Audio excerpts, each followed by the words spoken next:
For more now on the situation in Ukraine at the moment, I'm joined on the set by International Affairs editor Angela Diffley. Angela, this crash comes during an important week for Ukraine in regard to the war. Kyiv's asking its allies for more tanks, more weapons to fight Russia's invasion of Ukraine. And there are dozens of defense ministers who are going to be meeting this Friday. Tell us about that meeting and how important it's going to be. Yeah, it's an important meeting. It is the countries who are giving weapons to Ukraine who are meeting on Friday in Germany. And the focus will be very much on Germany because Zelensky has asked repeatedly for tanks. Britain has finally promised Challenger tanks, but until now there was great reluctance on the part of the West to give any tanks. They have given hybrids. France recently announced we're sending AMX hybrids. The Americans, the Germans are sending hybrids, but Zelensky really wants tanks which have more powerful cannons. Now, Germany has the power to approve or to veto the use of its Leopard 2 tanks, which are already fielded around Europe and could be readily used.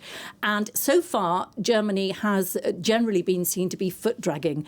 Throughout this Ukraine crisis, there is a feeling growing amongst the others in the alliance helping Ukraine that the Germans have failed to see the urgency of what's happening in Ukraine and failed to really grasp the implications, the wider implications of this conflict, and that Germany should be leading from the front. Olaf Scholz, 3 days after the Russians invaded Germany, promised this Zeitenwende, this big sea change, that Germany was going to enter a new era and really step up in matters military in Europe. There is a feeling that hasn't really materialized. They had a wobbly, to say the least, defence minister recently who resigned on money, Christine Lambrecht. Now, new defence minister, Boris Pistorius, he will have to make that decision. Will he okay or not the use of German tanks? Everybody is watching that decision, which is likely to happen at the meeting on Friday. And why does Ukraine want these tanks so much? Is it just about the cannons that you were mentioning a moment ago?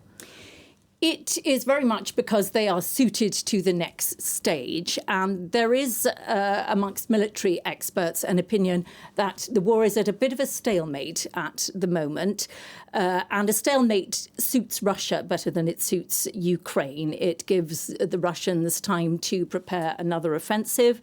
It gives them a chance to better occupy areas they have captured. And so this is a key moment. And that's why Ukraine is so keen to have equipment which would allow it to make a further offensive and to move forward and to try to cut off supply lines, communications lines to Crimea eventually, so that Ukraine is in a much stronger position if there are to be any negotiations. Zelensky will be talking via video link later today at Davos, and we'll hear more about what Ukraine wants at this stage in the war.